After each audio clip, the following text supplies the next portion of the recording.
দেখুন, লাস্ট ভিডিওতে আমি দেখিয়েছিলাম এই ঘটনাকে কেন্দ্র করে যে ছবিটা আপনি দেখতে পাচ্ছেন, যে আপনি আপনার ফোনের লক স্ক্রিনে কি করে ফোন নাম্বার অ্যাড করে রাখবেন, যাতে আপনি যদি কখনো বিপদে পড়েন, যেমন এই ব্যক্তি পড়েছিলেন, তার কাছেই ফোনটা ছিল, কিন্তু যখন সাহায্য করার জন্য তার ফোনটা খোলার চেষ্টা হলো, ফোনটা অটোমেটিক লক ছিল এবং এটা নর্মাল, সেটা সেই ভিডিওতে বলেছি। এবং সেই ভিডিওতে অনেক কমেন্ট এসছে, সেখানে অনেকে জানতে চাইছেন যে দাদা ফোন নাম্বারটাও দিলাম, কিন্তু যদি নামটাও মেনশন করা থাকে তাহলে আমাদের বলতে সুবিধা হবে যে আপনার একজন আত্মীয় এখানে অসুস্থ হয়ে পড়েছেন, তার নাম অমুক, সেই জন্য নামটা লিখে রাখাটাও ইম্পর্টেন্ট ফোন নাম্বারের সাথে। তো আজকের ভিডিওতে সেটাই শিখবো।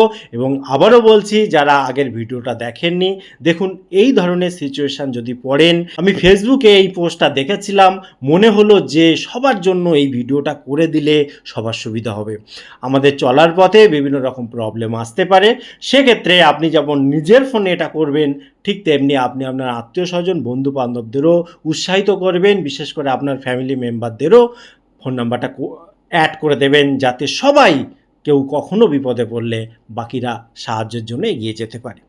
তো কি করতে হবে দেখুন, আপনি আপনার ফোনে যে মেন সেটিং রয়েছে সেই সেটিংয়ের এখানে ক্লিক করবেন। ক্লিক করার পর স্ক্রল করে নিচের দিকে এসে হোম স্ক্রিন, লক স্ক্রিন এই জায়গাটায় ক্লিক করবেন। ক্লিক করার পর স্ক্রল করে যখন নিচের দিকে আসবেন, প্রথমে আমি তো আগে সেটিংটা করেছি বলে এখানে এই যে অলওয়েজ অন ডিসপ্লে এখানে শো করছে, কিন্তু এখানে শো করবে না। নর্মালি এখানে আসবেন, এসে দেখবেন এটা অফ রয়েছে, তো এখানে আগে করে দিতে হবে অন করে দেওয়ার পর একটু স্ক্রল করে নিচের দিকে আসলে একটু এরকমভাবে সরালে টেক্সট বলে একটা অপশান পাবেন।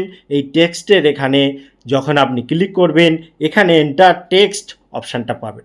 এখানে প্রথমে যে কাজটা করবেন, আপনি আপনার নামটা লিখে দেবেন, ঠিক আছে? তো আমি আমার নামটা লিখে দিলাম। লেখার পর এই নিচে ডান সাইডের নিচে দেখুন অ্যারো বা এই যে তীরটা এরকম রয়েছে, এই জায়গাটায় আপনি ক্লিক করে দেবেন। ক্লিক করার পর আপনি এবারে করে দেবেন ফোন নাম্বারটা এখানে বসিয়ে দেবেন। দুটো হয়ে গেল, নাম বসানো হয়ে গেল, ফোন নাম্বার বসানো হয়ে গেল। এবারে আপনি এই নিচের দিকে এসে অ্যাপ্লাইয়ের অপশানটায় ক্লিক করে দেবেন।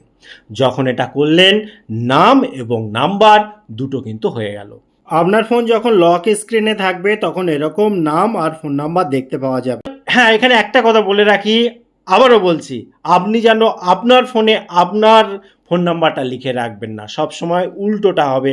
আপনার ফোনে অন্য কারোর ফোন নাম্বার, অন্য কারোর ফোনে চাইলে আপনার ফোন নাম্বার।